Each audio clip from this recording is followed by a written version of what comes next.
1st of October 2049, the 100th anniversary of the People's Republic of China. Chinese cosmonauts take off for the first ever manned spaceflight to Mars. China has quickly overtaken the great Russian, European, and American space agencies, which it has been closely monitoring for years. The Chinese government has identified very specific technology, capabilities, intelligence that it needs to collect in order to help it be much more competitive in the global economy. 2049, China is the leading economic and technological power in the solar system. This power has been acquired with no scruples whatsoever. As soon as you need something and you're prepared to pay for it, there's an automatic process of wanting to get there faster, and you want to acquire technology faster. Things move too fast, and when you move too fast, you get into the realms of espionage. The Chinese flag will soon fly over the red planet. Fiction, of course, but not as unrealistic as all that. Already, China has absolutely no qualms about gathering all the information it needs from every corner of the globe. Our information services estimate that within the context of economic espionage, whether it be at state or lander level, China has been public enemy #1 for decades. An enemy with virtually unlimited material and human resources. China is now rich, the world's second biggest economic power. And 1.3 billion Chinese patriots, voluntary and coerced, can be mobilized to gather and analyze all the information it could possibly need, regardless of how it is acquired. A former Chinese prime minister once said to me, "Are you aware that we are as well informed as you are? And we work harder. So you can stick to doing things your way, but we will catch up with you if you don't work with us." Today, China has the biggest spy network in the world. It's a huge dragon with thousands of heads, of which only a few have been discovered.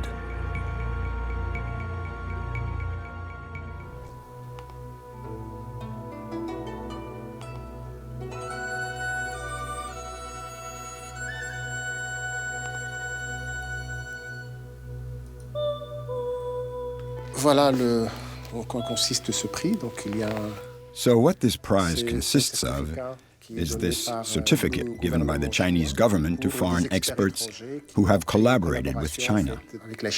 In my case, it was for research into solid mechanics. And we also met the Chinese Prime Minister. And I'm here, right here. After that, we were invited to dinner with the President of China. We weren't at the same table as him, but we were nearby, so I think that's a privilege too.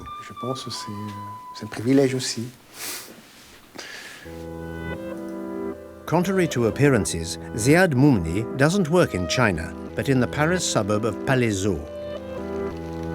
He runs the mechanics department at ENSTA, the National School for Advanced Mechanics. It's an engineering college with a big reputation in France and now in China too. Can you repeat here? Can you repeat the sequence? The presence here of Chinese PhD students no longer surprises anyone. In this laboratory, Ziad Moumni and the students study the properties of so-called intelligent structures, like shape memory materials. The difficulty lies in finding equations to modelize this rather peculiar behavior. So, for a start, you have to run tests to understand and discover that behavior, and then using the test results to describe them with mathematical models, which we call behavior laws. Professor Moumni's work has caught the eye of Xi'an Polytechnic in China. The organization, which is dependent on the Chinese Ministry of Defense, has high expectations of him, notably in the field of transport, from electric cars and the space industry through civil and military aeronautics. Therefore, he regularly goes to Xi'an, where he trains budding engineers. In return, students have been encouraged to enroll in his Parisian campus. This exemplary cooperation has allowed Ziad Moumni to be awarded the very prestigious Friendship Award, along with 50 other top-level international scientists. This is not only flattering, but also beneficial to his school's reputation and its budget. He is happy, the Chinese are happy, but behind the scenes there are dissenting voices. The problem is that the people who come here are not just here to admire what we do. They are here to learn and then, if they can, do it better at home. And that can be a sharp wake-up call for us when it happens.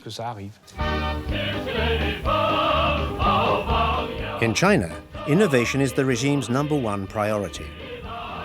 But in recent years, its toolbox was rather rudimentary. So the Chinese government deployed a huge recruitment drive of foreign experts in order to increase their knowledge and train the next generation of Chinese engineers.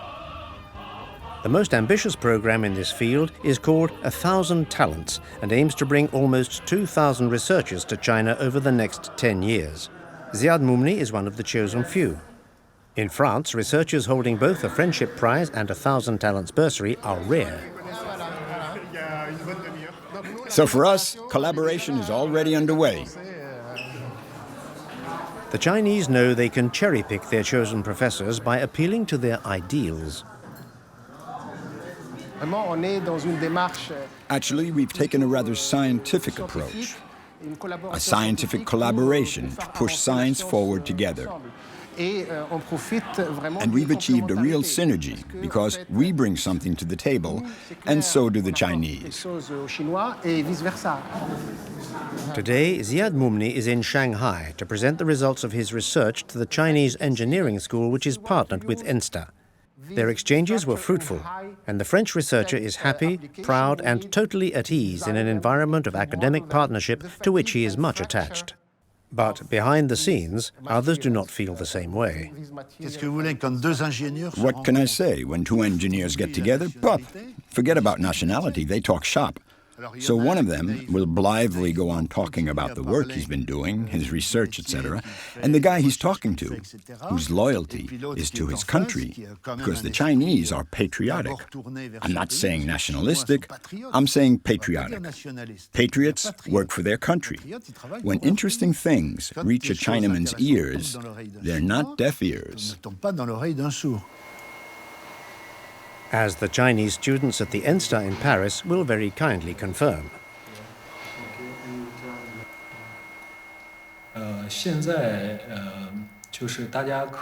We are working for science, and for our country too.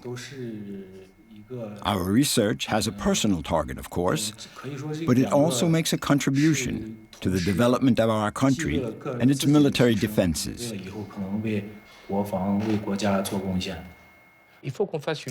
We have to start defending our innovations in every sphere. And to do that, we have to make laboratories more secure. But it's not a case of turning them into Fort Knox or North Korea. It's not a case of barricading them with checkpoints, barriers, and barbed wire. It's a matter of seeing what really needs to be protected. As for the rest, no problem. From the point of view of national defenses, Ziad Moumni is not bound by any Secrecy Act. But other researchers are not allowed to become part of the 1,000 Talents. Western services are quite aware that this is the fish tank from which their Chinese counterparts catch their most valuable collaborators. The dragon, therefore, needs to find other ways to feed itself.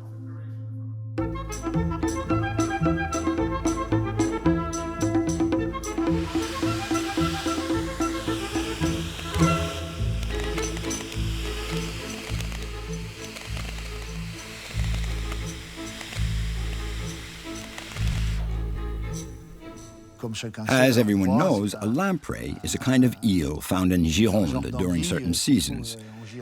It latches onto its prey and absorbs everything it needs from it and throws away anything it can't use.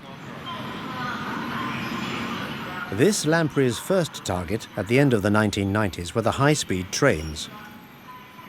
China wanted to develop its own network, and it opened its markets to foreign companies. They tempted them with juicy contracts that they had no intention of signing, and took the opportunity to closely study Japanese, German, and French know-how. What can you do? I'm not going to say that was wrong what you did, it wasn't on, you tricked us. No, I'd say we were naive. We were naive because we should have known.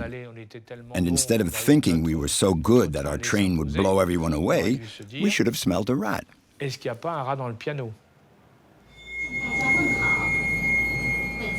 In fact, the Chinese had set a very clever machination, which they christened re-innovation. Since 2006, written in black and white in the government's plans, their ill-gotten gains have been, in a sense, laundered in the form of Chinese patents for Chinese usage.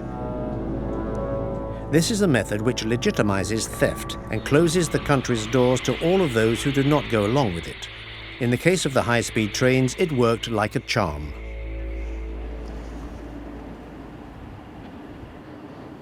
So the lamprey had swallowed things on wheels, but it was also partial to things that flew. It knew how to coax the great birds and convince them to nest on its territory. That is what happened to the European Airbus group.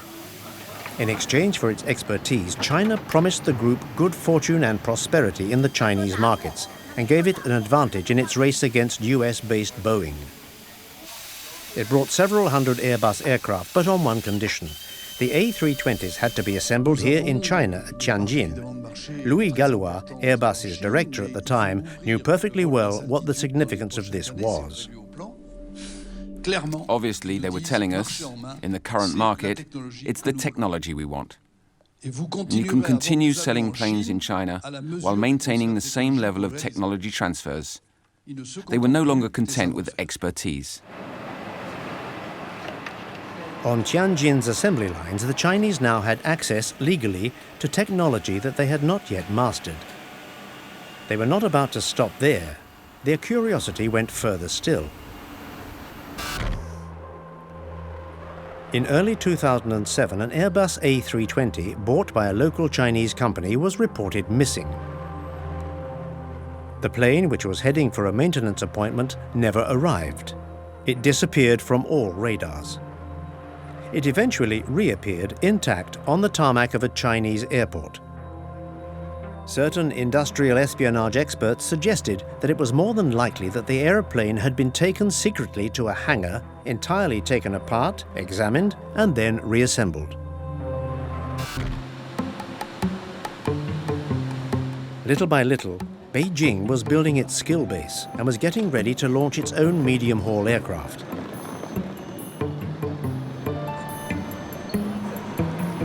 By June 2015, the aeronautical world was aware that the Chinese C919 was very advanced and closely resembled its European cousin, the Airbus A320. The Chinese constructor, Comac, initially presented just a model of its future narrow-body aircraft, an airliner made in China, sponsored by President Xi Jinping himself, which would end up chasing the Boeing 737 and the Airbus A320 from China's skies. Do you have any concerns about the C919 and the competition it may present, or are you going to wait and see what happens?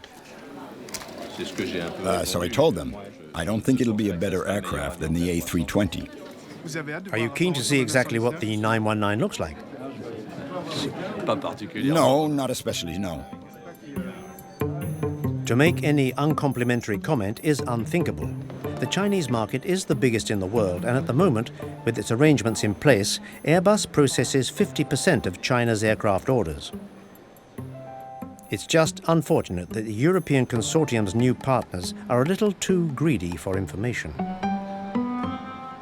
The Chinese have the same word for copy and learn. A good pupil is one who imitates his teacher well. And so it's true that there is some resentment afterwards. But basically, in the beginning, to be able to produce the same product as Europeans and of the same quality is a huge achievement for a Chinese craftsman. The curtain is finally rising. The aeroplane you see approaching is the most modern jet in the world.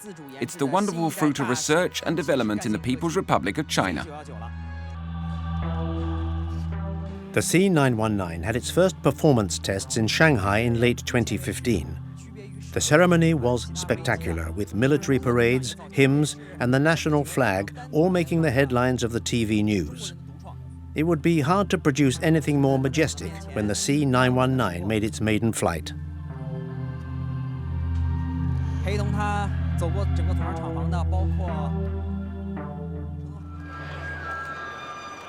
A few weeks later, in Tianjin in March 2016, Airbus announced the inauguration of a new assembly line, this time building long-haul aircraft.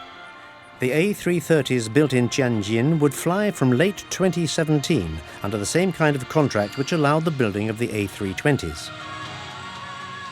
Meanwhile, Comac was putting the finishing touches to its own long-haul aircraft, which would turn out to look very similar to the A330. Its C929 is due to be operational in 2023, but for Airbus, the worst was yet to come. The Lamprey, which was starting to look more like a dragon, had an insatiable appetite.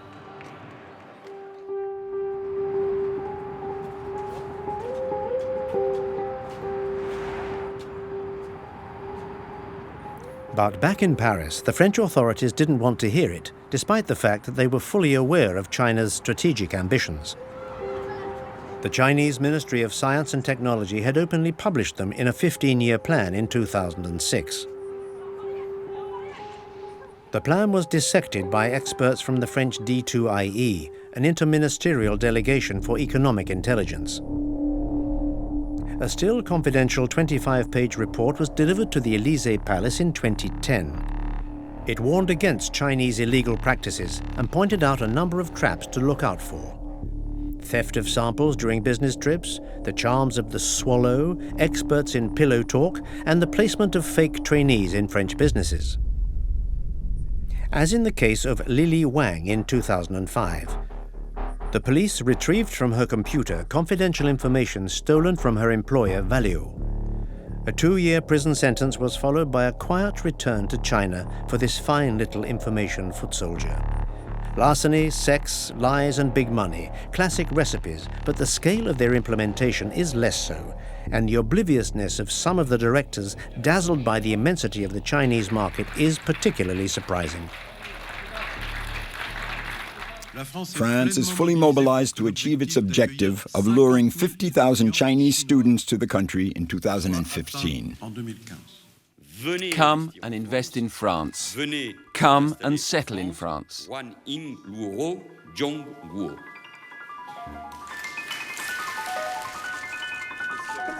Ever proud of having been the first country to recognize the People's Republic of China back in 1964, the French powers that be have been very accommodating ever since, probably a little too much so.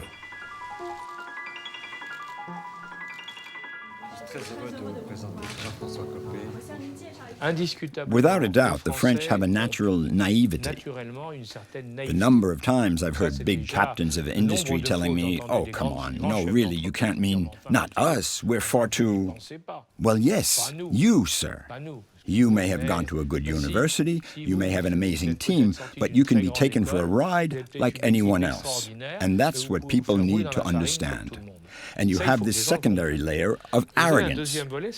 We have a tendency to think that we're better than the rest. So, for one, we don't think they can rip us off. And anyway, if they do rip us off, we're so good that it won't matter. But history has shown that that isn't the case. Across the Rhine, no one was laughing about the fast train or Airbus misadventures. There was less naivety and arrogance here, and there were frank and forceful discussions between Chancellor Merkel and the Chinese authorities. But this was still not enough to stop Germany from being targeted by the Chinese secret services. During the early 2000s, Chinese spying was at such a high level in Germany that Der Spiegel magazine ran a headline reading, "The Yellow Spies." Corrupt trainees, bugging at the highest level of state, spyware. Any information was worth having. The information services gave this all-out collection the name the grain of sand technique. If you look at all the grains of sand on the beach as the bits of information that need to be gathered, well, the West's secret services and the Russians would send someone with a heater and a spade to fill up their bucket as quickly as possible and disappear before the sun comes up. The Chinese approach is completely different. The Chinese use a process you might call mass collection. So they might send 1,000 bathers that day with their towels and swimming costumes. They enjoy themselves all day, and that evening, when they go back to their hotel, they all go to the same place to shake their towels so the grains of sand fall out. And that's a very big difference between the West's services and Chinese services, in that they use pretty much everything at their disposal. Berlin's counter-espionage services were, like their French counterparts, fully aware of the situation. But they were much more open. The Chinese government had very ambitious plans where the economy was concerned, but also with regard to arms.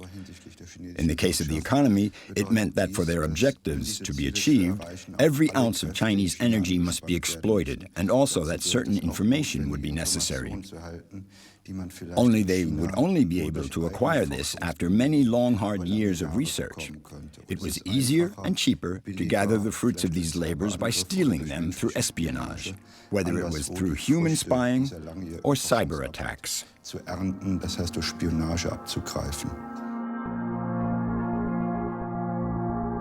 Over time, Germany learned in its dealings with China to limit the damage caused by these hordes of sand thieves.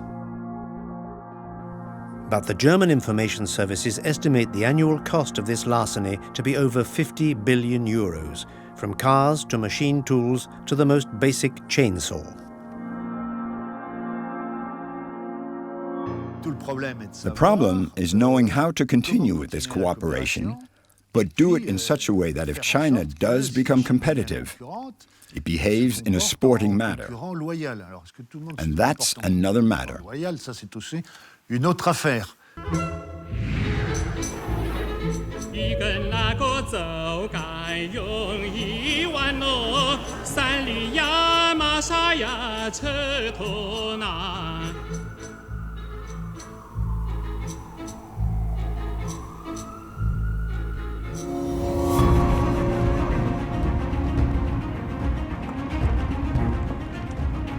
Washington, too, was aware that the great danger in terms of espionage was no longer the Soviet Union and its moles, but ironically, the Americans' prime economic partner, China.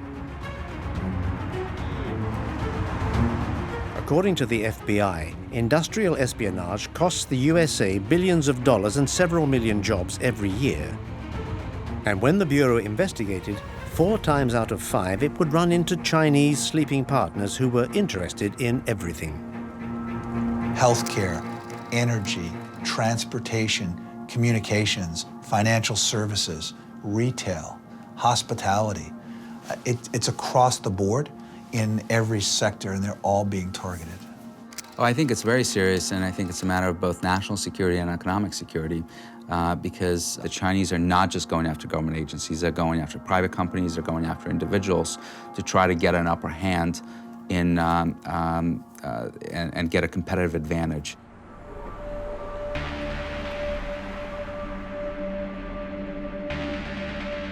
The war against economic espionage has become one of the American administration's main priorities. The stakes are so high that in 2015, the FBI launched an awareness-raising campaign, including streaming a bona fide blockbuster, The Company Man, on its website. And the least that can be said is that the Bureau's interpretation was less than subtle.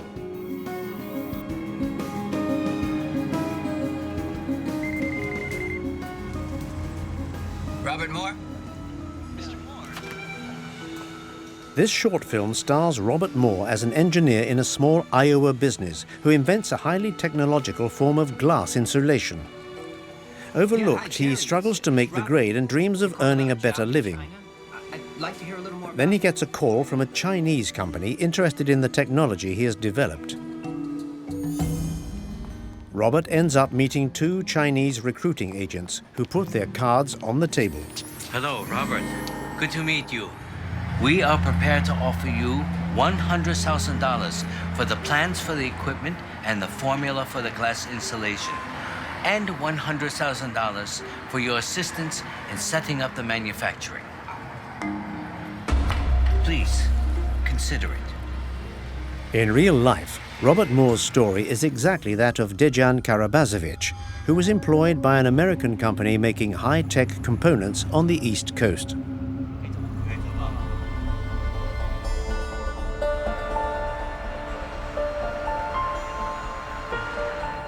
A product of American innovation, founded and run by engineers from the legendary MIT, American Superconductor created software and electrical components for wind turbines.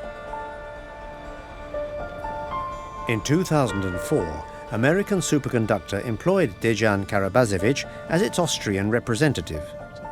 The US company was at that point in the middle of a world conquest, filing patents in every direction. So this one's for a superconductor drive for motors, generators, could be used in a wind turbine even. In 2006, Daniel McGann was approached by the Chinese group Sinovel, a future giant in the wind power industry, and one of whose financial partners was none other than the son of the then Prime Minister Wen Jiaba. Beijing had recently imposed a new law concerning renewable energy, which was favorable to the development of wind farms. The prospects were worthy of the vast Chinese market. Facing up to challenges, we brave difficulties. In China, Sinovel made the wind turbine's metallic structure, while American Superconductor provided the technology. American brains and Chinese money were a match made in heaven. But the dragon's eyes were bigger than its belly, and it wanted to hijack the technology for its own ends. Meanwhile, the American business thought its software was well protected, but in 2010, something happened on one of the testing sites which revealed the snake beneath the rose. Our service team discovered a version of our software running on these turbines that had not been released yet. There was no possible doubt. The software, which was thought to be invulnerable, had been pirated. Conscious of the risk, McGann had put in place a complex system of data locks whose key was held in Austria. An internal analysis of several hundred communications confirmed that Sinovel had benefited from the complicity of the Austria-based Serb engineer. Investigators found that he had sold the source codes for the software for $1.7 million. So I don't know if it's wine, women, and song, but they did provide a way of life in China for him, an apartment, money, women. There were contracts that in total were about 11 million RMB. So it wasn't that they were trying to get his help or his expertise. They were trying to get something much deeper than that, which is our intellectual property. An Austrian judge found Karabazevich guilty of industrial espionage on behalf of Sinovel. He got 1 year in prison and a 200,000 euro fine, which was very lenient. But the damage to American Superconductor was considerable. The group recorded losses of $1 billion and had to lay off 600 people, 2/3 of its workforce. And the story did not end there. Since its dispute with Sinovel, the American company had noticed frequent intrusion in its system. The company then decided to call on CrowdStrike, a company run by a former FBI data security expert, to analyze the source of these cyber attacks. They knew from previous experience where to start looking. They use their most capable cyber experts to try and remotely access the networks, to steal all that data, which they then provide to Chinese companies who are able to compete with the Western companies on the global stage. A fake internal email, outwardly mundane, turned up on every one of American Superconductor's computers. As soon as anyone opened the very interesting report about its former partner Sinovel, an invisible virus spread to all of the company's computers and opened up access to all of their data. CrowdStrike followed the trail, and its analysts soon found themselves face to face with an infernal machine, the Chinese industrial espionage apparatus. When we drill down into those attacks, we can see that actually an adversary has been responsible for this attack. And it's an adversary called Common Panda. This is our name that we give them, which actually maps to Unit 61398 in China, one of the units within the People's Liberation Army that is responsible for conducting a lot of these espionage attacks. So the Chinese army was behind these attacks on American superconductor. Cross-checking the IP addresses and many other clues allowed the experts to identify a Chinese military information unit which specialized in cyber hacking and trace it to this discrete apartment block in Shanghai's Pudong district, where several hundred hackers were working at the time. Given the task of targeting just the US and Canada, Unit 61398 employed several thousand people, good little web soldiers who had Achilles' heels of their own. That's exactly what we see with these attacks, where the attackers make mistakes, something they leave in the code, something they leave behind, something they forget to erase. Oftentimes we see the activity literally map into 9 to 5 Beijing time zone. So you know that these are professionals that go to work, do their job, take a break during lunch, and go home at the end of the day and sleep well at night. It's a typical government bureaucrat.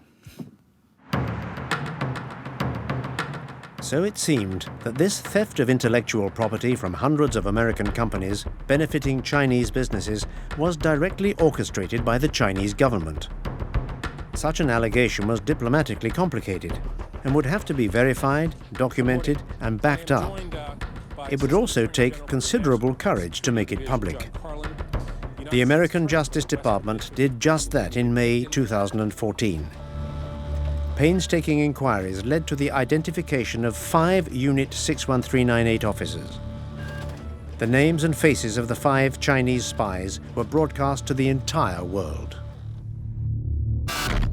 Today we are announcing an indictment against 5 officers of the Chinese People's Liberation Army for serious cybersecurity breaches against 6 American victim companies.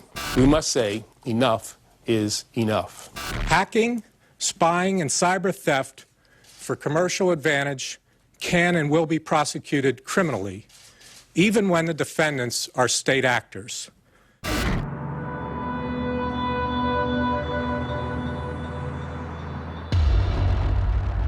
The Pennsylvania prosecutor made Beijing furious. China denied everything and refused to hand over the 5 spies because obviously they were not spies. China entered the World Trade Organization in 2001, and by doing so, they entered civilized worldwide commerce, and that was cheered by everybody because it opened up a whole new market. But the World Trade Organization has rules, and those rules of engagement include protection of intellectual property. These rules of engagement have been agreed to by all, including China.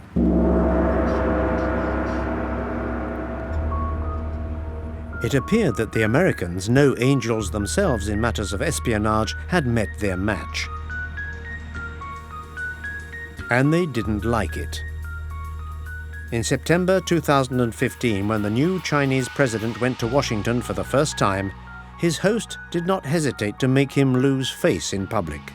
We believe that nations are more successful and the world makes more progress when our companies compete on a level playing field. China strongly opposes and combats the thefts of commercial secrets and other kinds of hacking attacks. If Xi Jinping agreed politely, a diplomatic incident would be avoided. But his 5 spies were sitting pretty in China, and the injured parties could do nothing more than cry into their beer. Like American Superconductor, who every day watched as Sinovel, the company that had stolen its software, was developing and even exporting its turbines overseas, even to the US, right on Daniel McGann's doorstep. One of them was erected on the shores of the Charles River in Boston, a recent acquisition of the Massachusetts State Water Company. The Dragon was laughing and considering its next course of action.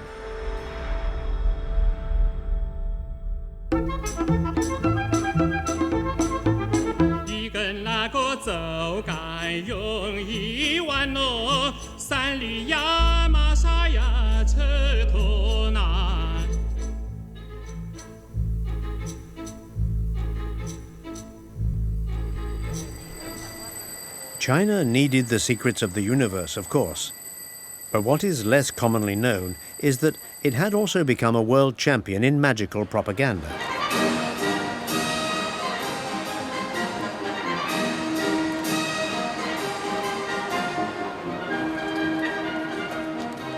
Let's take a little journey back in time.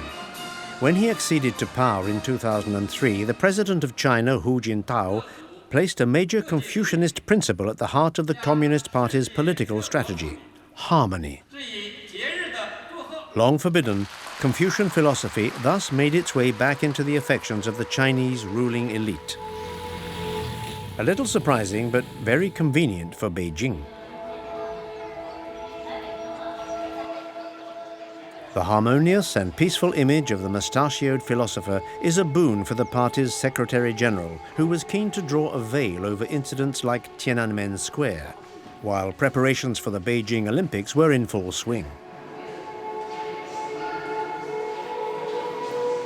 The benevolent figure of Confucius was chosen as the personification of Chinese cultural influence via the institutes named after him.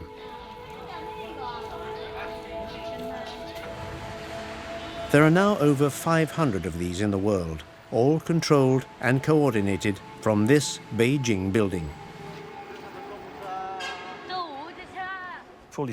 In the eyes of the West's information services, there is hardly a single Chinese company which wasn't infiltrated and controlled by the Chinese secret services.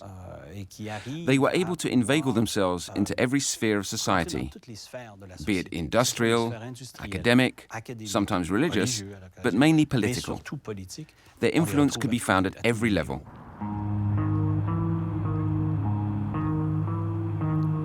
If there was one country that managed to read China's intentions, it was Canada. This was probably because many Canadians are of Chinese origin and know the dragon only too well. For these citizens who had opted to leave China, the thought of Beijing poking its nose into their everyday affairs again was unthinkable. They soon made their feelings known, and the media got worried.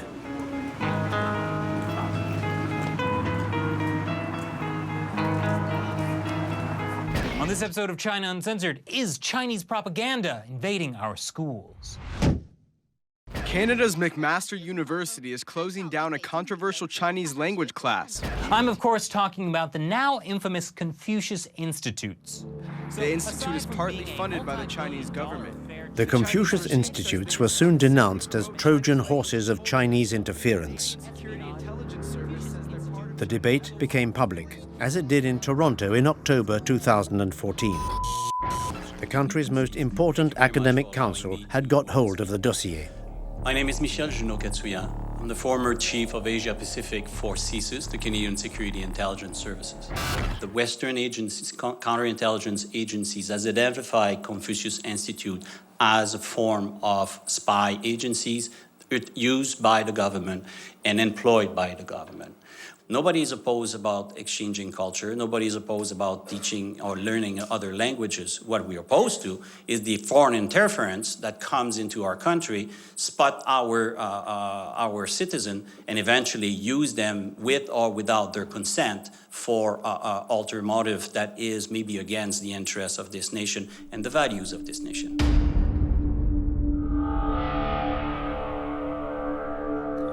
In 2007, a confidential communication from the Canadian Secret Services alerted the government. They underlined the fact that China wants the world to be besotted with China and all things Chinese, and that China's subtle power takes on a great strategic value, notably in the detection of talents useful to the expansion of businesses and governments. The note confirmed that Beijing was looking for faithful but manipulable Sinophiles, what used to be known in the Cold War as useful idiots. China was in urgent need of such idiots to help infiltrate a major member of the G8, G20, and NATO. Canada was a prime target, and there too the dragon was very active. China's peculiarity is the sheer volume, the number of people it's capable of deploying, the number of people who want to go abroad and help China, because perhaps that's the only way of leaving the country. They are all used in the gathering of information, which may seem to many Westerners quite anodyne. But this is because they're going to take their information to another level. The next stage might be to send someone to get close to those people who are sympathetic to China, with the aim of coaxing them and convincing them to become agents of influence. So these agents of influence are very, very important. Closely scrutinized and under pressure from public opinion, some Confucius institutes were forced to close. Henceforth, this conduit for information and influence on Canada would be less useful for the Dragon, but it had a wealth of other resources.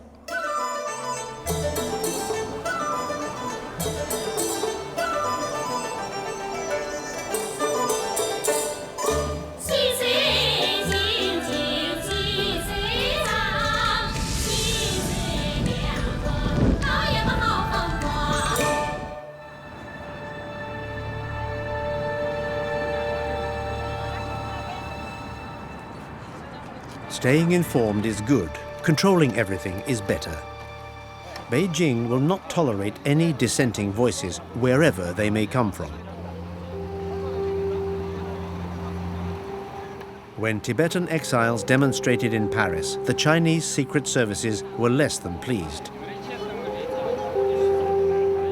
It very soon seemed that they were everywhere. Tibetan opposition was one of the Chinese Communist Party's 5 deadly poisons. Another 2 were the democracy activists from Hong Kong and Taiwan, who refused to reintegrate to the mother country. The last 2 who terrified the Chinese communists were the Falun Gong traditionalists and the Muslim independence movement in Xinjiang, the Uyghurs, who, like the Tibetans, were very active abroad. Well, I think that the Chinese worry very much about the potential for instability.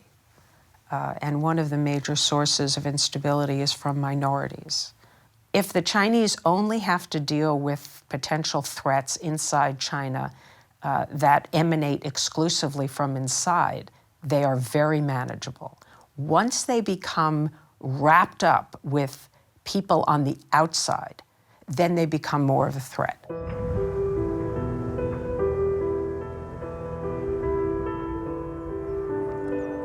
At the foot of the Bavarian Alps, the Dragon had been keeping watch for many years. This is home to the biggest community of Chinese Muslim immigrants. Religious, pro-independence, sometimes supporters of armed struggle, but always very militant, these Uyghurs who fled Xinjiang are a bane of the Chinese authorities' lives.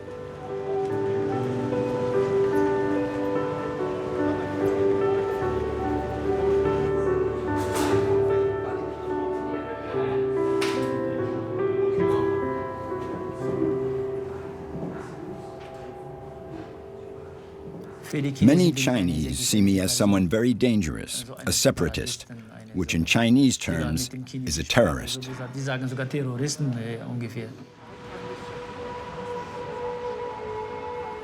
Umid Hamid is no ordinary German citizen. From his Munich base, he was fighting China's central power structure, which in his view was destroying his country.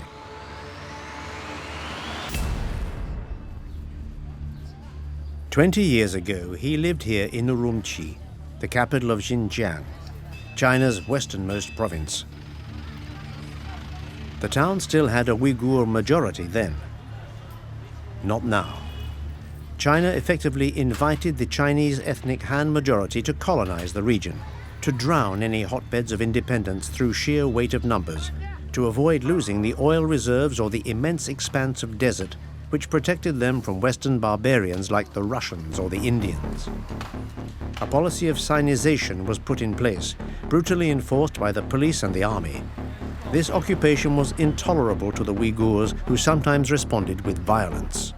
July 2009, a disagreement between Hans and Uyghurs descended into chaos. Several days of demonstrations and counter-demonstrations left nearly 200 dead, thousands injured, and a huge number of disappearances. Groups of Uyghurs became radicalized and coordinated attacks on China itself.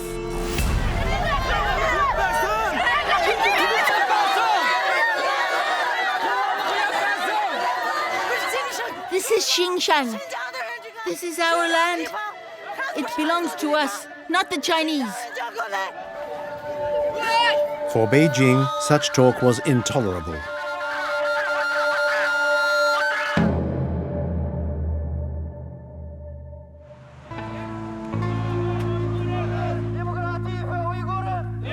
It is easy to see, therefore, why the Uyghur Global Congress in Munich was a nightmare for the Chinese.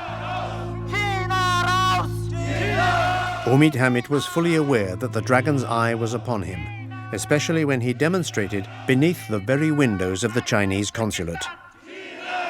The Chinese diplomats film us all the time. They film the demonstration from beginning to end, and then they show it in China to put pressure on those who still have family over there and make them talk. They say members of your family, your daughters, your son have taken part in a demonstration. You need to do something to put a stop to it, or things might get unpleasant for you. They always do it. Threats and blackmail are the Chinese Secret Service's favorite weapons.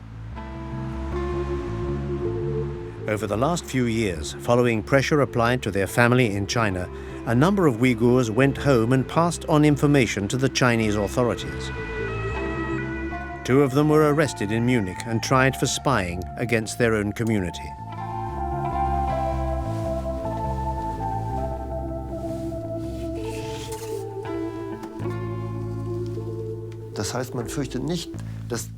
The Chinese Secret Services didn't necessarily consider every member of the Uyghur diaspora as a threat, but they were afraid that terrorist elements were hiding within the community. So, in order to catch one fish, they were prepared to empty the entire lake. Emptying a lake would not be enough for China to get rid of the worst of the 5 poisons that threaten it. It was Falun Gong, a traditional spiritualist movement that had already made the powers that be shake with fear. 10 years after the Tiananmen Square massacre, President Jiang Zemin was not prepared to tolerate Falun Gong's refusal to pledge allegiance to the party. He ordered a number of arrests. This failed to impress the movement's adepts. In 1999, tens of thousands of them staged a peaceful surrounding of Zhongnonghai, the center of power. That day, the party witnessed how powerful the movement was and realized that its members outnumbered the party's own. This was very dangerous. A ferocious policy of elimination was implemented and has lasted ever since. Responsibility was given to Bureau 610, an office with direct links to the party's political bureau, which was active everywhere, not just in China.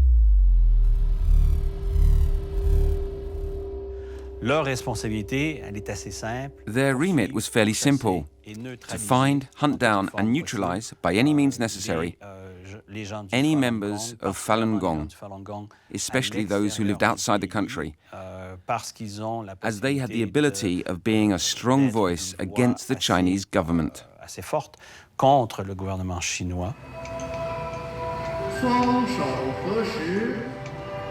But Beijing's mortal enemy did not seem particularly threatening.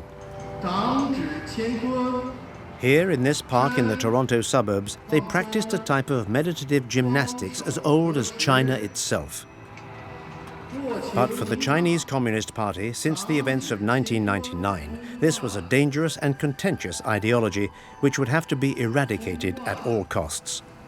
In Toronto, the Chinese vice consul launched an attack on the movement's spokesperson, Joel Chikpa, even though he was a Canadian citizen, defaming him in the press and describing him as a member of a sinister cult.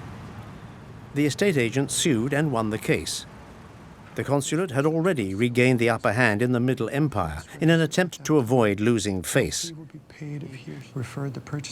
We know the nature of the Chinese Communist Party. Like, ever since they took power in 1949, they have destroyed Chinese culture. They have destroyed the spirit of Chinese people. They want the Chinese people to think of the Communist Party as God, as the highest power on earth. And anything that tries to empower people, they eliminate. They're so afraid of losing power. In the 80 countries where Falun Gong was officially established, every good Chinese patriot was asked to watch and report the so-called sect activities.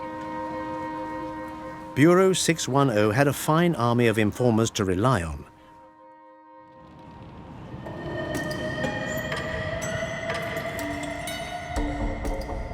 But in 2005, Beijing lost a valuable collaborator.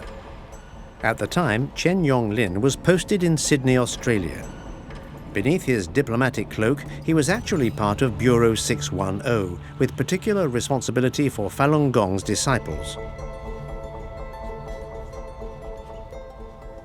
Through infiltration and stalking, he collected the names, addresses, telephone numbers, and relationships of anyone involved to any degree with the dissident movement, whether they were Chinese or Australian.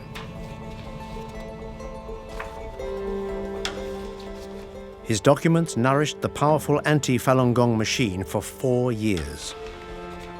And his stories made the blood run cold.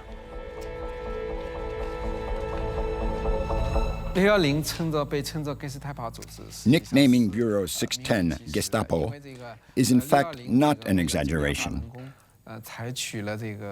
because it used all manner of methods to suppress Falun Gong. Among their methods were physical eliminations and psychological disintegration.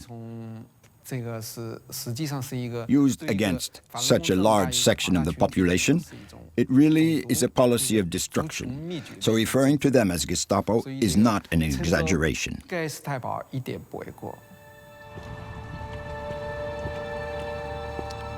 When he decided to defect, Chen Yonglin was prepared for anything except for Australia's refusal to grant him political asylum. Bad timing. Canberra and Beijing were then negotiating a raft of gas contracts. Chen Yonglin's soul-searching seemed to matter little. Democracy should be established to build. So he called upon Australian public opinion. I'm actually in a very dangerous situation. Other security agents and may be kidnapped by them. Even though he knew he was being closely watched, his visibility and numerous public statements guaranteed his safety. Everywhere he went, the former spy described the Chinese espionage apparatus, the party's geopolitical ambitions, and its fear that one day the people would stop believing in the dream. This so-called dream of being a powerful country is a complete fake, a paper tiger. If a civilization is built against humanity, if it's a society with no human rights, how can it ever become a world power? Chen Yonglin was probably wrong. China is taking giant steps in its race towards power. It's no longer afraid of anything. It wants to become the world's leading economy. It should succeed in this, as planned, in 2020. Between now and then and beyond, the dragon will surely not rest. Donc il y a des directives renseignement. So there are directives regarding information, and let me tell you, there's a number of Chinese secret agents who have veritable shopping lists to tell them what to pick up in Europe, be it on a civil or military level. Once again, it's not a matter of ostracizing the Chinese, but still protecting our own data, our technology, because these are our industries, this is our economy. And when it comes down to it, we're talking about keeping our jobs in our country. We don't want to wake up to a Chinese reality. We don't want to wake up next to this slightly delinquent player who doesn't want to play by the rules in the playground and is always going to impose its own way of doing things, because we are dependent on China on many levels.